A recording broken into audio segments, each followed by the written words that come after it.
Everybody, today is May 5th, and today we're going to look at the price of Bitcoin. We're going to talk about where I think Bitcoin could be going in the short term, and I'll also talk about where I think Bitcoin is in the longer time macro market cycle. Before we begin, please read this disclaimer, and you can pause this video as you read it. Okay, so in our last video on Monday, we were in this candle over here where Bitcoin was basically moving up pretty good, around 58,000, but near the end of the day, sellers came in hard and pushed the price down. And unfortunately, we weren't able to hold this moving average, and that caused the price to collapse yesterday. But so far, we've managed to make a nice recovery back to basically where we were on Monday close. And let's talk about these moving averages, right? I talked about in previous videos how these moving averages tend to act as strong support. The silver line being our short-term support level, the gold line being the midterm support level, and the blue line being our long-term support level, 50, 100, and 200-day simple moving averages respectively, right? Since we had this great breakout since October of last year, we've held above the silver line, right? And when we came down to touch it, we always held support over here and over here. And just very quickly, Fibonacci levels, which are these horizontal lines, these levels also act as strong support and resistance levels, right? So we came down here, we held this support level. Over here, we held this support level. And now, just like we had in late December resistance as we come to the top of the channel, we also had resistance above 60,000 several times, right? We just got rejected this previous time in mid-April, causing this downtrend, short-term downtrend. But I also talked about how we've seen these patterns before, right? Where when Bitcoin comes down, it tends to, when we have these bullish engulfing candles, which basically wipe out the last couple of days of downtrends, these bullish engulfing candles tend to roll over before going a lot higher, like over here, and of course over here. You know, bullish engulfing candle rolling over and going up. Of course, we were rejected here, so that caused a pullback in the price. But of course, we have another bullish engulfing candle here, bit of a roll over here, and I think right now we're trying to push it back above this 50-day simple moving average, right? The last two times we failed to hold the simple day moving average, the 50-day simple moving average, because we held previous times over here and over here, right? Because we failed to hold in late April, we saw it plunge below down to our midterm moving average, which we held over here. And right now, this 50-day simple moving average is acting as strong support because we flipped the support level into resistance now. This is why, and it can be hard to see, but the line is right above here, the 50-day simple moving average, right? So this is why the price is struggling to stay above, because now it's strong support because we failed to hold support over here. So sorry, it's strong resistance because we failed to hold support in late April. So of course, earlier this week we tried to break out above, but we failed. So yesterday we saw the price come down pretty hard. But right now we're seeing a nice recovery. In fact, this recovery at this very moment is actually above where we closed yesterday, right? Or where we opened yesterday. So of course, there's still a couple hours until the daily close. But if this candle can close above where we opened yesterday, which is right at 57,214, if we can close above that, we can have a nice, and of course the higher we close the better, right? We'll have another nice bullishly engulfing candle, and that will help not only keep us above the 50-day simple moving average, which is right about here, but also will be really great on a technical level, right? With the bullish engulfing candle. In the past, we've seen these bullish engulfing candles really follow through and lead the way for higher prices in Bitcoin, right? Another one here, and of course another one here, these bullish engulfing candles. So that's it for Bitcoin in the short term. In the short term, I'm expecting this to continue higher and fight to stay above the 50-day simple moving average. And I think it'll succeed, right? Of course, we've been moving sideways for a while now within this Fibonacci channel. So I do expect Bitcoin to, of course, it's continued to move sideways, but as we continue higher, we'll definitely reach resistance level because we rejected over here, and we faced some resistance over here in the previous time we tried to break and stay above 60,000. And as we approach 60,000, that's that strong psychological number, right? And just really quickly, I've talked about how every impulse move tends to be a $20,000 increment, right? From our resistance level from the previous all-time high set in 2017 at just under 20,000. Impulse move up to 40,000 over here, and another $20,000 move up to 60,000. So likely, if we do break this Fibonacci level around 60,000, our next impulse move will take us likely to 80,000, which in my opinion will be the next major resistance level before $100,000. So just really interestingly, I want to talk about market cycles, right? Bitcoin, we all know that even though Bitcoin tends to be more volatile than traditional markets, most markets do follow your basic market cycle, where we have bull market moves followed by a bear market and a consolidation period on bottom, and then another bull market taking us higher. And Bitcoin is no exception, right? So what we're seeing right now, sideways action. The question is this going to be the top of the market? And are we going to continue down lower? Is this the top? Or could this be just are we in the middle of a market cycle that could continue up higher, right? And to answer this question, I think that we need to talk about market cycles. And this is some like basic elementary stuff when you first start to learn about trading and investing. But I haven't really gone over this in this channel because this channel assumes that you know a little bit about like technical analysis and stuff. So it's kind of like intermediate to advanced. And I've been thinking about making videos in the future teaching people about elementary like technical and fundamental analysis, but for now this is assuming that you have some sort of base level knowledge of how the markets work, right? But just to go over some of the fundamentals, I want to go over the market cycle. So I'm pretty sure everybody has seen this market cycle, like the psychology of the market, right? Somewhere in their lifetime and learning how to invest and trade. And the idea is that generally speaking, new investors will tend to buy when the price goes up, right? Whereas the smart people that's where they want to sell. And then when the price goes down, the new investors generally back hold, and they hold a loss, and eventually they sell near the bottom, right? And they get upset, and oh, the market's a scam. But that's where the smart money comes in, and they accumulate down here, right? And basically the cycle repeats from here to here.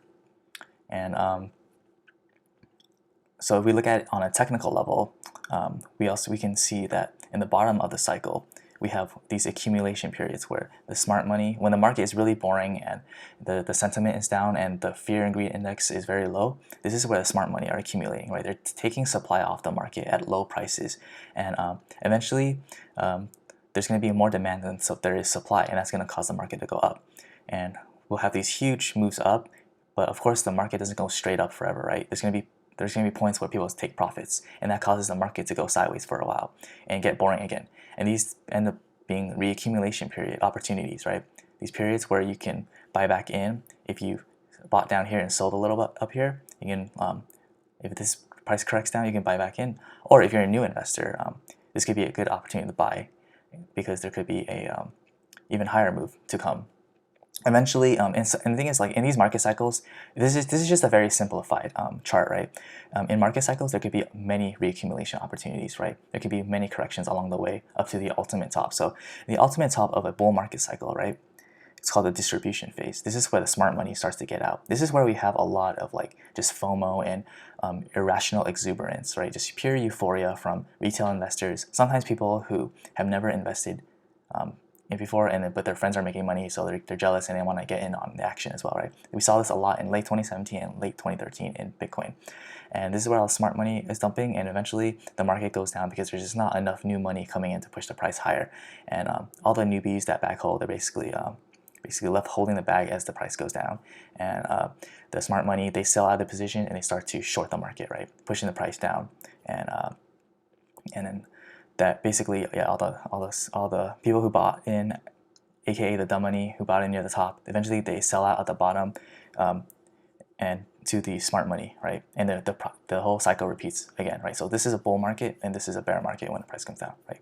And so this is just a quick discussion on the market cycles, and this can apply to like stocks, cryptocurrencies, any cycle, any market really. So going back to Bitcoin, we can talk about that in terms of like the history of Bitcoin, right? If we look at the past, we can clearly see that, hold on a second, we can clearly see that we had a huge bull market over here, 2013, and then at the peak we had a bear market in 2014, right? And in 2015 we had this accumulation period where the market went sideways for many months, and then late 2015 to 2016 the market started to move up again. And we had these periods where we had these impulse move up,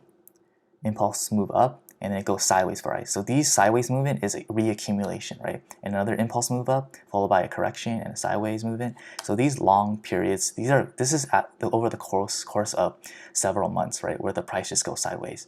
These are reaccumulation periods, right? So if you didn't get in at this accumulation period near the bear market bottom, you had opportunity to get in 2016 at these reaccumulation periods. But even in 2017, as the price became more and more parabolic, we still had correction and dips along the way. But notice how these corrections and these dips, they last for a longer, or for a shorter time frame, and they're more shallow, right? As they keep going up until it just completely goes parabolic, right? There's just no more corrections until it goes parabolic. And these are also reaccumulation periods, but on a much smaller scale, right? This was in 2017, in the midst of the epic Bitcoin bull market that I'm sure many of us are aware of. And eventually, it's going to reach a point where it just goes completely straight up, and it's going to reach a point where there's just no more buyers to come in, and that's when the smart money, they've been selling along this way up, right? And then all the people who rushed in and FOMO'd in here, they're left bag holding as the market comes down, and then we enter a bear market, just like we had in 2014, 2015. And these are our accumulation periods in late 2018 and during the pandemic crash of 2020.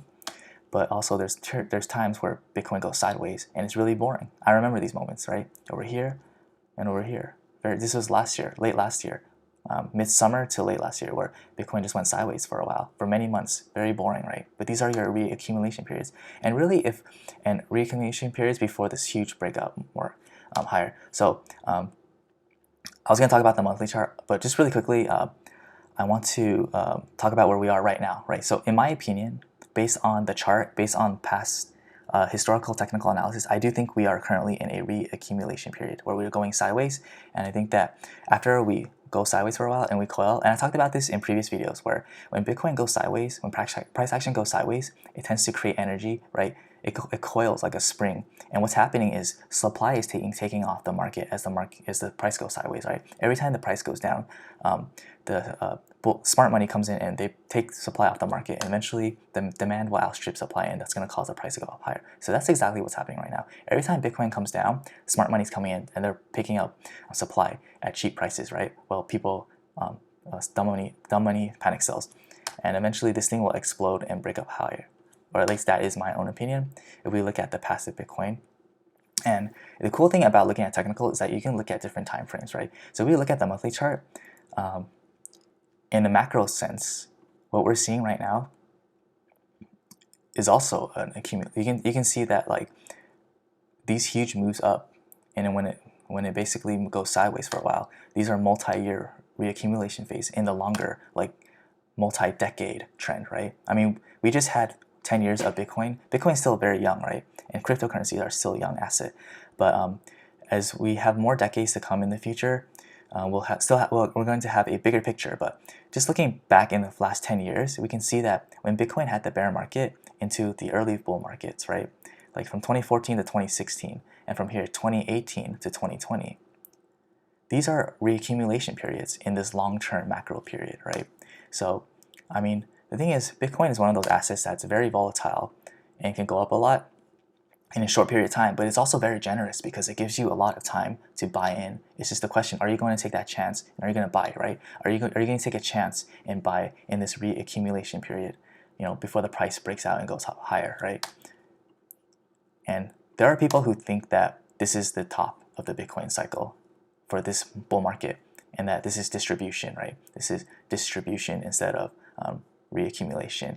And who knows, they could be right, they could be right. This market isn't about certainty, it's about probability. But I do think the probability is high that this is going to end up in retrospect to be seen as reaccumulation.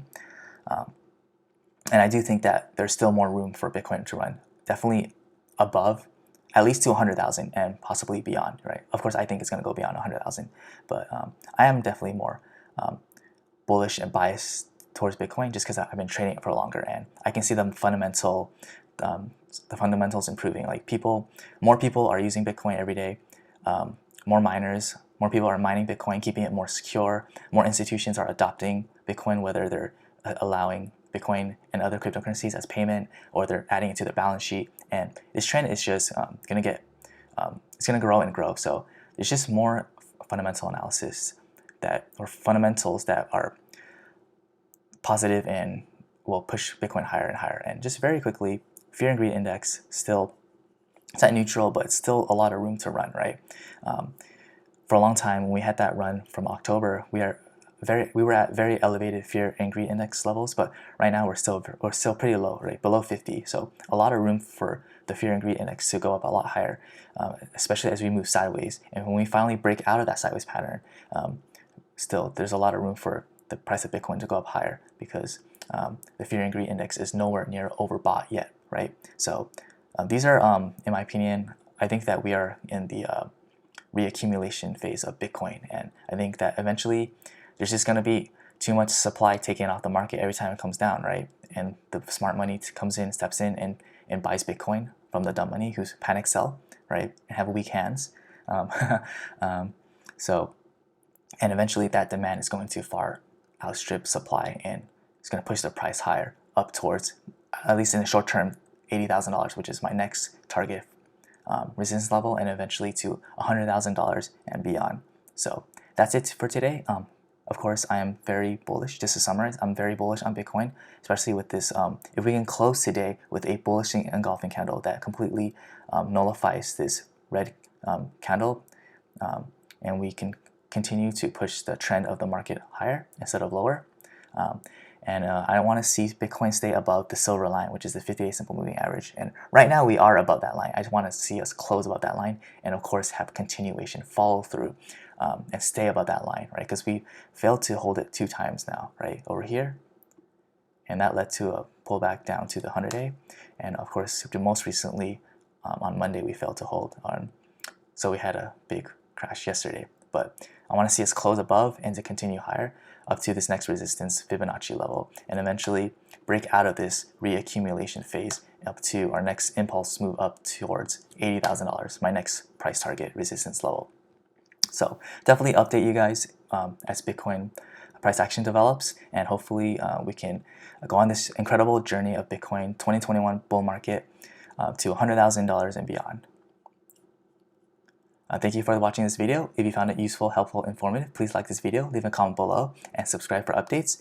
I appreciate all your support. Thank you again, and have a great day.